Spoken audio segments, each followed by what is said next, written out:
Caamsaa 11 oduu subuu neetwoorkii yeroo kana simbiraan geenya. Shakkamaan hojjettuu baankii adda Adaanech Kumsaa haala sukkanneessaan ajjeesee miliqe to'atamuun dhaga'ame. Jiraattuu Sandaafaa Bakkee fi hojjettuu baankii daldala Itoophiyaa damee alaltuu adda Adaanech Kumsaa muddee 6/2018 akka lakkoofsa Itoophiyaatti haala sukkanneessaan ajjeesee miliquun barbaadamaa kan ture Tsaggaayee Assellaffew Gonxee magaalaa Dabra Biraanitti to'annoo seeraa jala oolfamuun poolisiin gabaase. Adda Adaanechii fi shakkamaan Tsaggaayee jedhamu muddee 6/2018 galgala osoo hoteela nyaata nyaatanii waldhabdee yaadaa gidduu isaaniitti uumameen isheen dhiistee yoo baatu shakkamaan hordofee waliin ba'uun konkolaataa keessa erga seensisee booda naannoo Gobaaxaa jedhamutti shugguxiin ajjeese. Erga ajjeesee booda dhiisee baduun reeffishee bineensaan nyaatamuun mataa qofti argamu galmeen qorannoo poolisii ni mul'isa. Shakkamaan shugguxii fi konkolaataa yakka sukkanneessaattiin dalage magaalaa alaltuutti gatee baduun guyyaa yakkichi raawwatame poolisiin dursee bakkicha ga'ee ragaa dhiigaa fi shugguxii yakkitti raawwatame akka odeeffannootti fayyadamuun shakkamaa dhuunfaa kana to'achuuf hordoffii taasisaa tureera.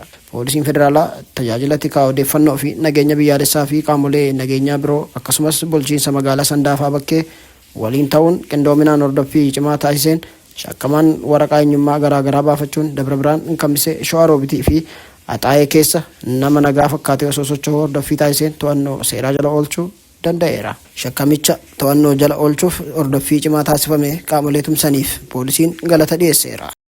Oduuttaanuun fiigicha maaraatoonii Morokootti gaggeeffameen atileetonni Itoophiyaa injifatan. Fiigicha maaraatoonii Morokoo magaalaa Raabaatitti gaggeeffameen atileetonni Itoophiyaa koorniyaan lamaaniinuu injifataniiru. Dorgommii atileetota dhiiraa gidduutti gaggeeffameen atileet Bookii Dirribaa fageenya sa'aatii 2 fi daqiiqaa 7 fi sekondii 52 xumuruun injifateera. Atileet Tolchaa Tafarraa sa'aatii 2 fi daqiiqaa 8 fi sekondii 27 sadarkaa lammaffaa yoo ba'u, atileet Caaluu Dassoon ammoo sadaffaan xumureera. Morkii dubartoota gidduutti gaggeeffameen ammoo atileet Alamtsahaay Asaffaan sa'aatii 2 fi daqiiqaa 25 fi sekondii 3 xumuruun yoo injifattu, atileet Masarat Ababaayoo fi Siraanesh Raggaan lammaffaa fi sadaffaan xumuraniiru. Xumura irratti haasaa cimaa Tiraamp taasisaniin gatiin boba'aa haalaan dabaleera jedhame. Pireezidaantiin Ameerikaa Doonaald Tiraamp deebii Iraan waamicha nagaa Ameerikaaf kennite fudhatama hin qabu jechuun erga dubbatanii booda gatiin boba'aa akkaan dabaleera jedhame. Daballiin gatii sun wiixata har'aa caamsaa 11/2026 kan mul'ate waldhabdeen biyyoota lamaanii gidduutti uumame hammaataa dhufuu hordofeeti.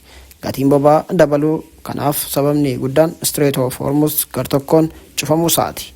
Hulaan Strait of Hormuz sun dhiyeessii boba'aa addunyaatiif daandii daldalaa murteessaa ta'uu isaatiin cufamuun isaa dhiyeessii irratti hanqina fiduu mala jechuun daldaltoota boba'aa fi ogeeyyii industirii biratti yaaddoo uumeera. Yaadni cimaan pireezidaantiin Tiraamp adeemsa nagaa karaarraa maqsan jedhan naannicha keessatti waldhabdee ji'oopoolitikaa deebisee kaaseera. Sunis investeroota boba'aa baay'inaan akka bitatanii fi gatii akka ol kaasan taasiseera. Yeroo ammaa gabaan boba'aa addunyaa sochii dippiloomaasii biyyoota lamaaniitti fufee jirutti dhiyeenyaan hordofaa jira. Akka Reuters gabaasetti cufamuun Strait of Hormuzii fi yaadni Tiraamp guyyoota itti aanan keessatti gatiin boba'aa akka ol ka'u taasisa jedhamee eegama.